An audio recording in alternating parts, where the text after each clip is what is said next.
Hello, first things first, let's start off with a disclaimer. This is for DIY hobby purposes, not for safety critical applications where you should be using proper rigging where appropriate. I believe the reef knot, when used as a bend, is still responsible for most injuries worldwide. Which leads nicely on. This is for bends. Bends are when we want to join two ends of a rope.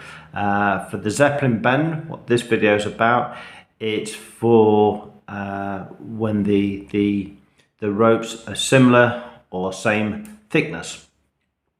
Okay, let's start off. So there's 3 steps whenever I want to do a knot hitch bend. The first of it is we're going to create the knot. Second, we're going to dress it, inspect it, and the third we're going to stress test it and ready for application. For those of you in the UK, you're going to find this a little bit easier. Remembering it's for DIY, we're going to start off with a B going over, and then we're going to have a Q going under, B and Q. Remember for DIY, B goes over, Q goes under, then the tail of B goes round and under, and the tail of Q goes round and over.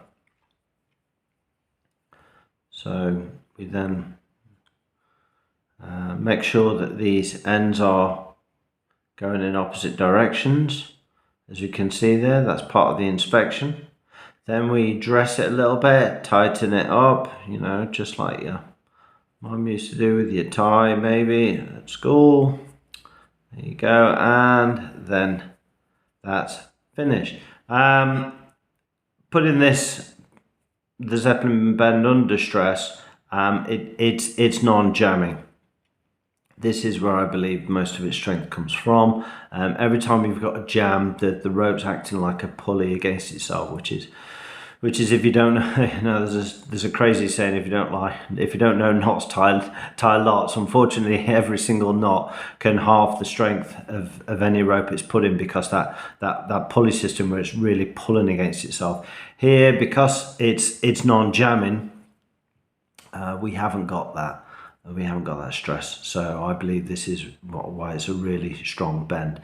The ends do end up being at 90 degrees to where the rope's being pulled along that, but in my experience, this doesn't cause any severe problems or any problems in practice. So once more, if we take it apart, we've got the B over,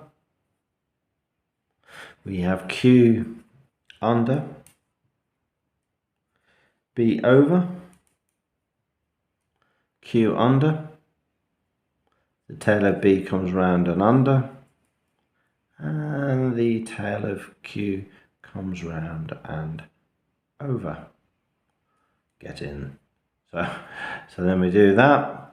Take a bit of the tension out as usual. Have a look. We've got the 2 ends going opposite from each other. When we tighten this, it doesn't capsize on itself or part of it invert. You still see them there. There are variants or similar knots to this, like the hunter's bend, where you will get twisted and things, but you can actually see they're still all in there, and that's there. So even if you tighten this up, it's still there. It's still there. Even under tension, it's still non-jamming. There are variants of this where we can use it as a loop. So it's a bit trickier to tie. That's B over. Bring it through to get an overhand knot. To that, you can loop through itself and up around those two and back up through the hole to get do that quick inspection again, you can see you've still got the ends working. That is a loop. It's fairly useful in terms of making. I believe this is used for bungee jumping, mainly because of that feature we talked about earlier, that because it's totally non-jamming. Again, don't it is nice to resize. As you can see, it's quite handy to resize. Personally, I don't use this. I don't use this as a loop, really. I do like the bowline variations, which I hope to cover in a separate video. But you can use it as a loop, and that's that. See you next time. Cheers. Bye.